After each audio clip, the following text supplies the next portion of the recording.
We're live,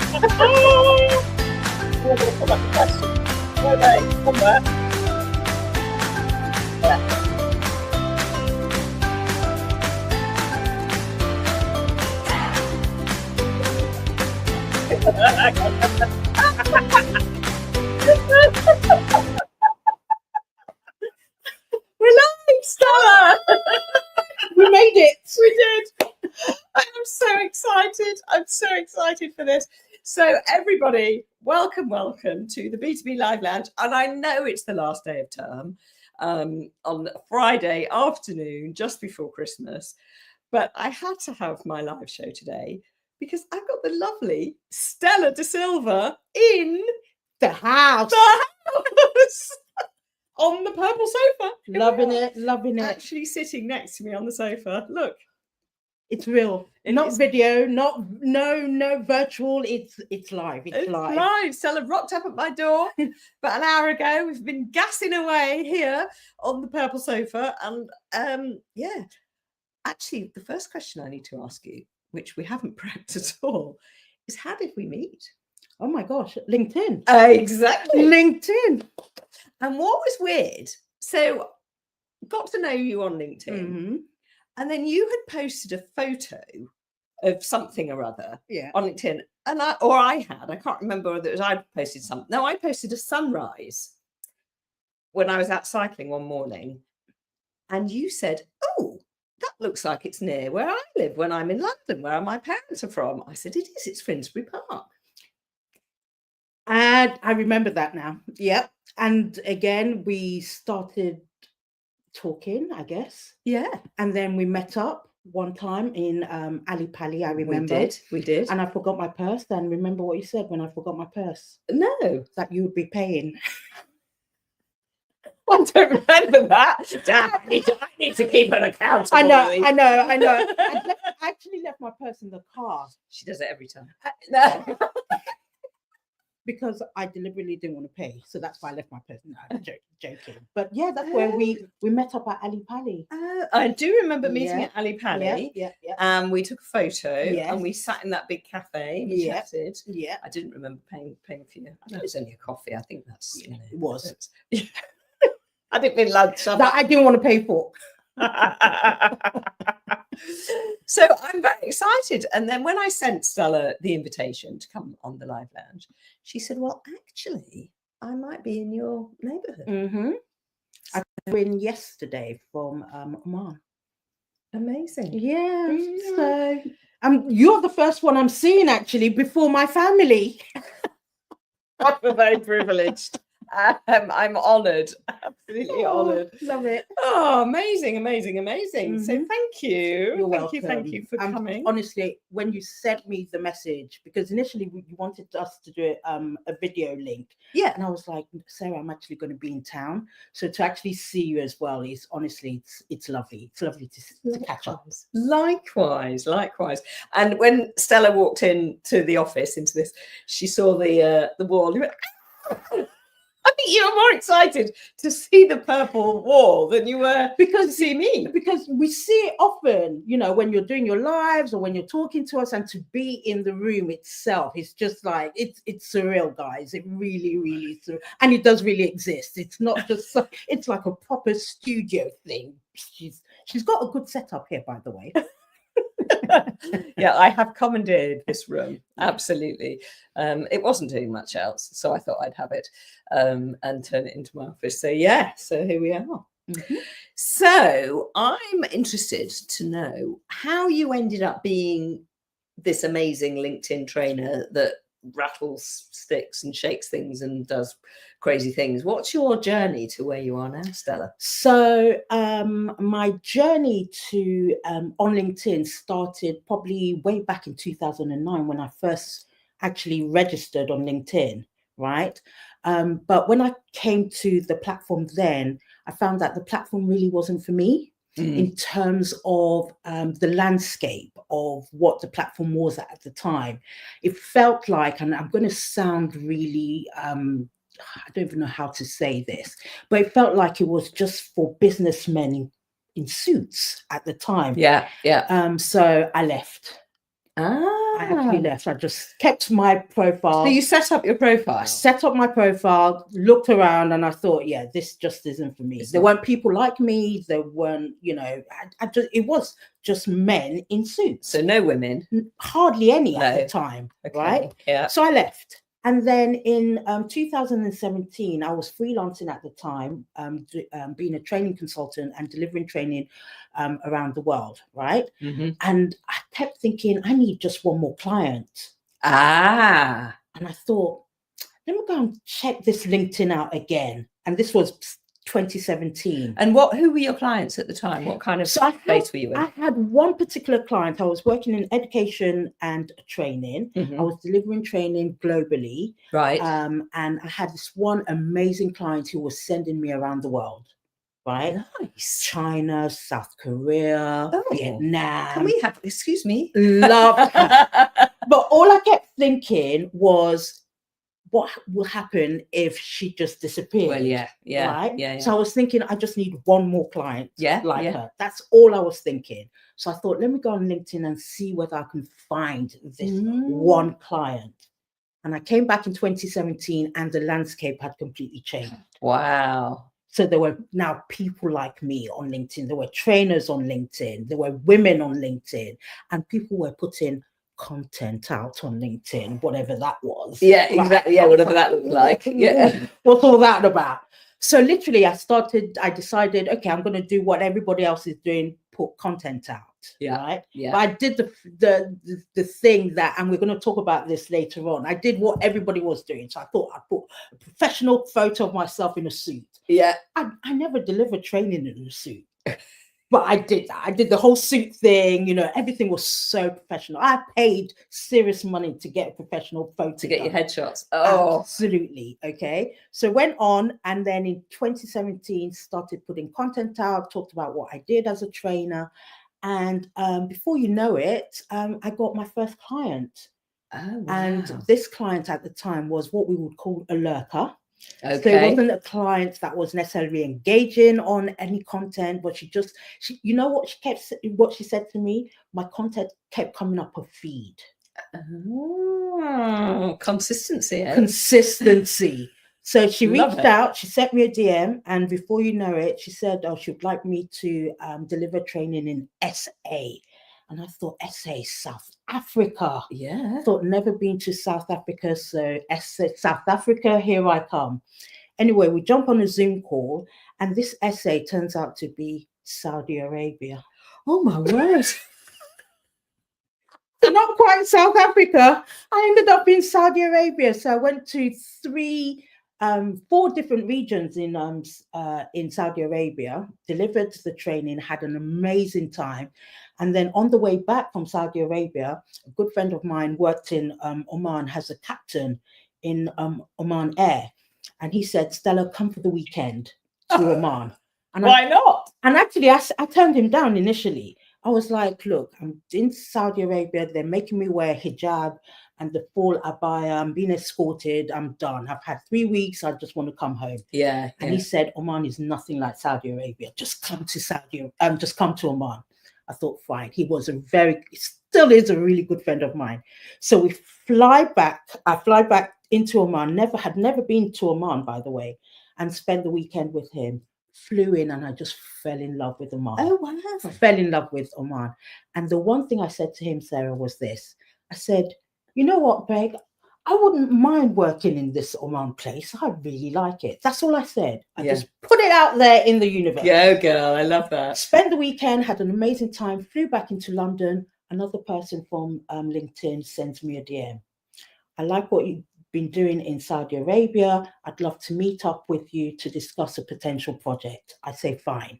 We meet in King's Cross. It was snowing. I'll never forget that day. Wow. It was snowing. He flew in from Malaysia. He was based in Malaysia at the time, flew in, and then we sit down and he's telling me about this project.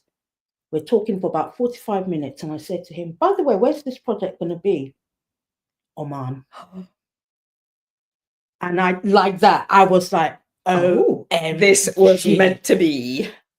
And he was like looking at me thinking, what's going on? I said, you're not going to believe this. I was just in Oman the other week. And, I said to my friend, I'd love to work here. And this, this opportunity came up. That's A amazing. 3-month project in Oman. So I was flying into Oman every month for 3 months, turned into a year's project, flying into Oman every single month into Oman, turned into his client literally offering me a 2-year contract in Oman. Ended up during the 2 years, the 2 years turned into 3, turned into 4, turned into 5. And I'm in my 6th year still in Oman. Still there. And this was literally just putting content out on LinkedIn. So no CVs were exchanged at the time. Oh, yeah, nice. Right? Nice. This was just putting content out on LinkedIn, telling people what I was doing, what I was about. Obviously, evidencing that with pictures of my work. And that's how I got the gig. And while I was in Oman, I got one of John Experience connections, Dr. I. John introduced me. I know Dr. I. Right. Yes. John introduced me to Dr. I. Dr. I then said, I'd love you to come and deliver some training in Singapore. Wow. And again, that's how it works on LinkedIn. That's amazing, because I met Dr. I in San Diego in person. That's how I knew Dr. I. She's amazing. She's awesome. She's absolutely incredible. And again, through that, I met you, John Experian. It's just been in my life since I came back on LinkedIn. Jeff Young, Kevin D. Turner, Gillian, all the people we know really, really well, who've turned out to be really, really good friends. Are the people that you sort of attach yourself with on LinkedIn. And literally, LinkedIn has just, I can honestly say, changed my life professionally. LinkedIn has allowed me to buy my second onto my third home, because I'm earning and generating leads on LinkedIn. And literally, it's not by doing anything special other than being myself and putting content that obviously people find useful and they need as a service. Yeah, brilliant. Oh my gosh, that's amazing. Amazing. Well done. What a great journey. And it's interesting because people say to me, how do you know, what's the ROI? What's the ROI, Sarah? And I say, I have built my career, my business on LinkedIn from posting and commenting on LinkedIn. I don't have a team to do it for me. I have a team who do other things, but I do now have somebody who helps me with content creation, but it's just me posting and commenting on LinkedIn. That's all I do. It's not rocket science. It really is. Some people on LinkedIn make it rocket science and come up with the whole, the algorithm or this or that. And I'm just thinking, it's just not that complicated. No, people, it really isn't. It's all about putting the right content out to meet the needs of, people who need your help. Yeah. And once they buy into you, they will buy into your products, they will buy into your service. I'm a strong believer of that. Absolutely. And in fact, people say to, people get very, they overthink it, don't they? And all of this. And I say, it's about you. And if, you can get a tribe of people who buy into you as a person and buy into what you're doing and love what you do. If you turned around tomorrow and decided to sell shoes, they'd buy your shoes because they're buying you. 1,000%. 1,000%. If people see you on LinkedIn supporting them, if people see you sharing tips, if people see you just being you, and you are putting content out that really resonates with them, be it professional content or be it personal content. Yeah. Because again, I'm all for putting yourself out there. And when I'm talking about personal, I'm not necessarily meaning private content. No. Because there's always a big difference between personal and private. Yeah. And each to their own. I'm very much into this new trend going. We listen, we don't judge. Okay. Yeah.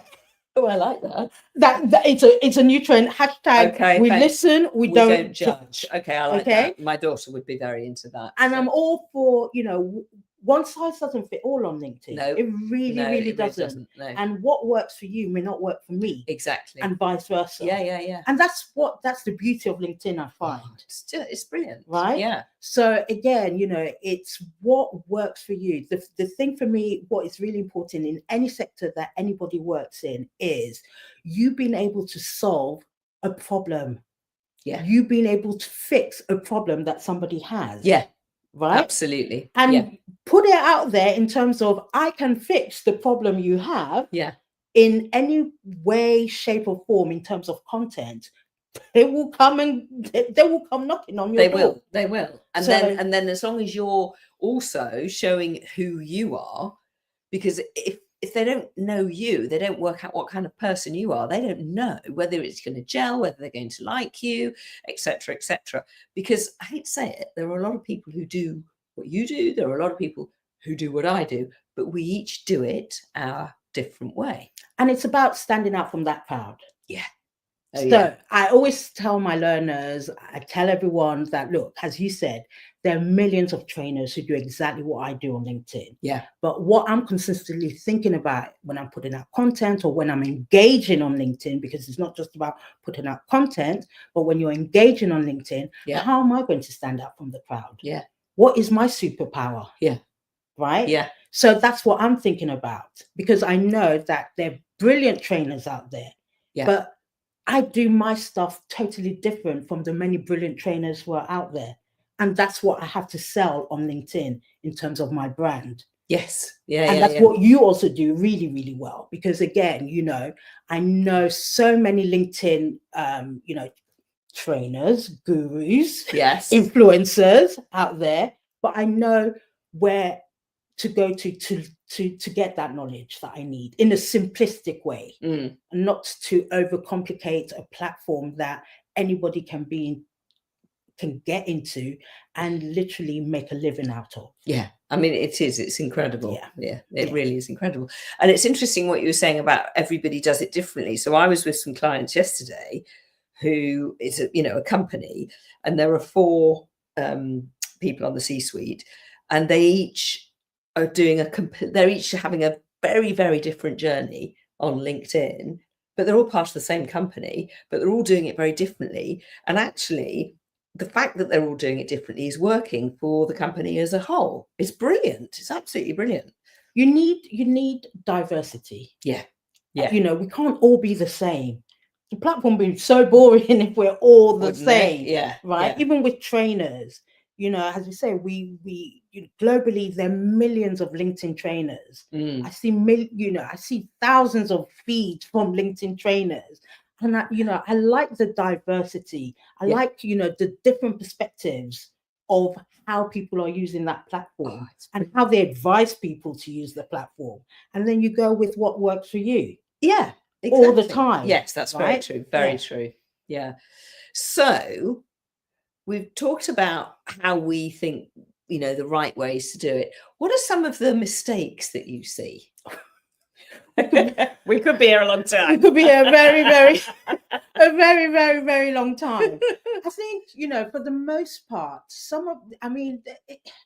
and do we even call it mistakes? No. Right? No, they're not mistakes. It's just doing it differently. Just doing it differently. So what I tend to see sometimes is people trying to be anything but themselves on LinkedIn. Yeah. That's a common one. I made that mistake when I first came in. I think we all did. Right? Yeah. I did that with my profile picture. I said at the beginning that I spent hundreds, of pounds getting this professional photo, and I kept looking at it thinking, that's not me. It really isn't. I don't deliver formally. My way of delivering training is an informal. I use clappers for crying out loud. I know you do. Right? I love yours. So so the clappers don't quite go with the suit. No. Good point. So so that's the kind of thing. It's little things like this, subtle things that I find that it's a common mistake with people. Content is another big one now, especially with AI. Yeah. And for the most part, most of us can sort of hazard a guess that this is sort of an AI type content. Yeah. And yes, I'm all for AI supporting and enhancing. And I do encourage it, because sometimes I think, I put out a post and I think I can copy and paste my work onto AI to enhance, to revise it. That works for me. Yeah. But you can't just go and command AI to do a post for you. No. And that is the mistake I'm seeing a lot of people do. Do you know what else they're doing? I'm seeing is AI comments. I mean, why bother? I know. So I had somebody was commenting on my post in such a formal way that didn't suit her brand at all. And she just popped up out of nowhere. I'd never seen her before. And it was these terrible comments, things like, that's a wonderful use of the word so-and-so. And it just didn't work. And then she must have changed the prompts one day, because one of the comments came in, it was like, and it was all slang.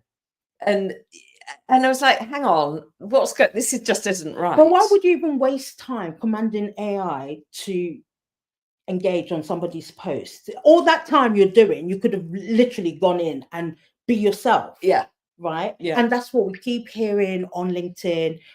We use the word willingly in terms of being authentic on LinkedIn. Yes. But there's a reason why we say be authentic on LinkedIn. And being authentic on LinkedIn means being yourself. Yeah. Yeah. And what you see online is what you should see offline. Correct. So the two, you kind of like, you see all these brilliant content and it's AI, then you meet the person offline and you're thinking, oh my gosh, you really don't match what I see online, right? It's totally wrong. Yeah. And that is another, it's another, again, mistake that I see. And I think that's a really big mistake, because for me, it's about trust. People aren't going to buy from you unless they trust you. Absolutely. And if you're surprising them with, when they meet you in person and your profile photo is 3 years out of date, even 3 years, we do look very different in 3 years. It's like, well, you're actually not being honest by having an old fashioned, an old profile photo, or having an image of you that isn't the real you. So you're going to leave money on the table, aren't you? People are not going to buy. Absolutely. I mean, it's incredible. It just, even as you said, your photo not being updated. I think that you're selling something else. Yeah. Yeah. You really are selling something else when that happens. Yeah. And you have to be careful in terms of, the line of work that I do. I need to build that trust. Yes. 100%. And trust, it's huge. That's a reputation that I live on. Everything I do on LinkedIn has to come across as credible. Yeah. Because again, people are paying me money in terms of getting, working with them to get their CVs fit for purpose, to get them interview ready or whatever it is. Then I'm having to tell them that, look, you're going to have to create this authentic self when you go for an interview. Yeah. So me contradicting that by not being authentic, exactly. is a problem on LinkedIn. Likewise with the kind of work that you do. You're not authentic. You're going to find it really, really difficult to then go and deliver the training that you do. Absolutely. Right. Yeah. So when I'm standing on a stage with like 200-300 people or more, I've got to be the same person that they're watching on their phones. Absolutely. Yeah. That is key. And that's what I love about, the network of people that I've built in terms of getting to know you and the others, is that what I see online is what I'm going to get offline. Yeah. And that is key. That's why, I can meet you for the first time and it feels like, oh my gosh, I've known you for absolute ages. There's no awkward silences, because that's who we are. Yeah. Yeah. And I've met other connections on LinkedIn and I'm thinking, oh my God, when is it time to go home? This is not going according. No, absolutely. That's not good. Because they've just created this different persona online. And they're nothing like what they are online, offline. And that's interesting. That's happened a few times. And you were talking earlier about lurkers on LinkedIn and people who are watching and looking for people to buy from. So I get people coming to me on LinkedIn, cold inquiries coming in. I've never heard of them before. We're not connected in any way. We may even be third plus, although that's less and less likely with the more connections I have. And they come to me and they're almost ready to buy. And it's not about whether they want me or not. It's about how it's going to look and how much I charge, etc., etc. And I say to them, why did you choose me? And I came up top in the search on Google, which is something I always find quite amazing, because my website really is not good and it needs work. Don't go and look. I'll tell you when. So I'm not coming up in SEO searches because of my website. I'm coming up in SEO searches because of my activity on LinkedIn. That's amazing. Yeah, it is amazing. It never ceases to amaze me. And then they're watching me on LinkedIn, and that's what they want. They want that person. So if I turned up in a black suit, go, oh, hello, and all very quiet and demure, that's not what they're expecting. Exactly. So they'd be like, oh, that's not going to work. I'm not going to buy. Exactly. And again, I don't know whether it comes with age and experience, but you get to a point in your life where, I'm okay with who I am. Yes. Right. Yeah. I just get to that point, or I'm at that point in my life that I'm okay with who I am. I can't please everybody. Nope. I can't please the 1 billion people on LinkedIn. No. I really, really can't. I'd like to, but I can't. Yeah. And, if you don't like who I am, then you're not going to like the services that I have to offer you. No. It's just that simple, because you don't buy into me. Yeah. And that's fine. There'll be other people that you buy into. So, that's the nature of business, number one. And that's the nature of how the platform actually works. And that's why we, yourself, myself, the Johns, the Jeffs, the Kevins, that's why we spend that amount of time on LinkedIn. It's just to tell people who we are, what we do, and how we can help them. Yeah, absolutely. That's it. That is it. That's it. Yeah. It's very simple, folks. Listen to Stella. She knows what she's talking about. And Sarah. So, Stella, you work a lot with students, with undergrads, so university students. Yeah. So how can they, because I do as well, actually. I do a lot of work for the University of Westminster, who I absolutely love. And I do love working with students. They're quite special. They're amazing. Aren't they? They really are. They're like sponges. I love them. And they do what you tell them. No. Not like the most part. Yeah, true. So, and I also go into schools, but how young is too young? So Dr. I think, had her son on LinkedIn. I think he was 8. Obviously, he was, supervised by Dr. I. Yes. So for me, be on LinkedIn as soon as you can, and really even from secondary school. Yeah. So I work with a lot of graduates, undergraduates, both internationally, but predominantly in Oman. And I tell them it's now. Yeah. It's not when you leave university that you need to start being on LinkedIn. You need to be on LinkedIn. I always tell them, what company do you want to work for? What's your dream company? Because the people are on LinkedIn. Yeah. So this is the time to go and connect with them. This is the time to go and get yourself known by engaging on their content. Yeah. And, building that network. And now, because it's those people who are actually potentially going to get you that job. Yeah. I explain to them, like in, the big companies tell their people to refer people into the organizations, because they're paid. There's an incentive for them to bring people in. This is the time to get to know these people. Yeah. Yeah. And I say it's so easy to do on LinkedIn. It's a case of going on LinkedIn, going to comment and engage on their content, build that relationship, let them get to know you, and then you can slide into the DMs. Oh, it's so much better. Rather than the cold, because it's, as you say, it's all about building those relationships. And as you also said, that when we met that first time, it was like we knew each other. Absolutely. So can you imagine going for your first job interview post-grad, walking into the room, and those people in that room feel like they know you already? are you not more than halfway to getting that position? Or you telling them, even if you don't know them, you telling them that you know people within the organization. Yeah.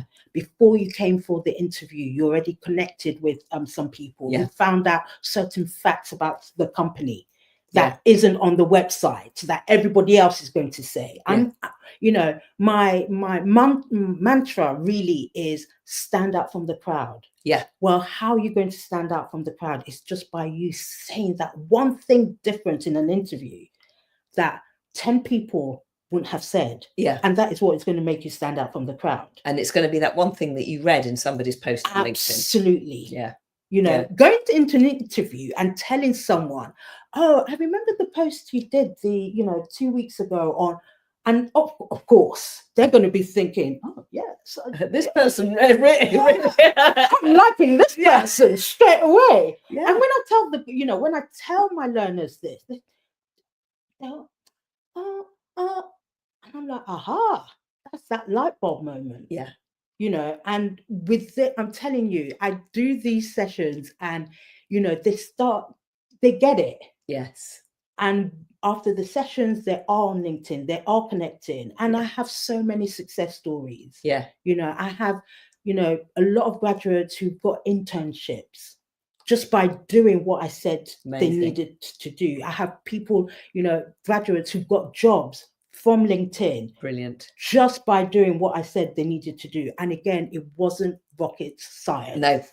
No. It's just building relationships. Yeah. Human to human. Genuine, proper ones. That's it. Yeah. That is it. Yeah. H2H, as they say. Do you know what? I've just realised we're actually out of time. That went so quickly. It did, but we've got one more question. Okay, go for it. We've got the final crunch question that I ask all my guests on the Live Lounge. What 3 tips can you give to our audience to take away and do an action? 3 actionable things. I love this. And again, you know, I guess we've even talked about this throughout, right, in terms of tips. So my very first tip is just be you. Love it. Just be you. Okay. We will like you, the whole of you. That's tip number 1. Tip number 2 is the big C. Be consistent on LinkedIn. Brilliant. Okay. That is so important. And when we say consistent, we don't mean come here 1 week and post every day for 1 week and then disappear and then come back 3 weeks later. We're talking be consistent. What does consistent mean though, really? So consistent for me, and again, this works for me, is just being on LinkedIn every day in terms of not necessarily posting, but definitely engaging. So if I'm not posting on a particular day, I'm engaging with at least 10 people. So you don't have to post every day? Absolutely not. No, you can post once a week, but consistently post once a week. Yes. That's what consistency means. If you're posting every day, then you have to be consistently posting every day. Yes. Right? So I post twice a week, 3 times a week, but I'm consistent. Well, one thing I am consistent, or I try to be consistent with, is to engage every single day. Yeah. Brilliant. And that's Monday to Sunday. Yes. Right? No Monday to Friday. Because weekends are nice on LinkedIn. I do fun day Sundays on LinkedIn. You do fun day Sundays. Yeah. So again, that's one of the things, you know, that's a really, really good tip that I always share, is to be consistent. Brilliant. My final tip on LinkedIn is engage. Because that is how you are going to connect with people. Yeah. You know, when you engage with people, when people start to get to know who you are, it is so easy to get whatever it is you want in terms of support, in terms of help. There's so many people within my network, my go-tos on LinkedIn, you know, because I send so many of my learners to Sarah. I send so many of my learners to Jeff. As soon as they see a one, they go, Stella's been delivering. I know, again. it's always right. It's great. So again, and I encourage them to engage. You know, they practice their English. Yeah. Okay. They get to meet people outside of Oman who can give them support, who could give them help. So again, that would be probably my final tip with LinkedIn. Again, mine is so easy in terms of, you know, I'm not bring in the rocket science part of what you need to do on LinkedIn to be this big, huge brand, Yeah. but start off slowly, just be consistent. Brilliant. So be yourself, be consistent, and engage. Nice 3 simple words. I love that. Stella De Silva, you have been a fabulous in-person guest, and I've loved having you here. Thank you so much. It's been amazing. And Sarah, I wish you and everybody else a very Merry Christmas. Merry Christmas, everybody. They may be listening to this on the podcast in May, but hey, that's fine. Happy New Year then. Right, let's play out with some music.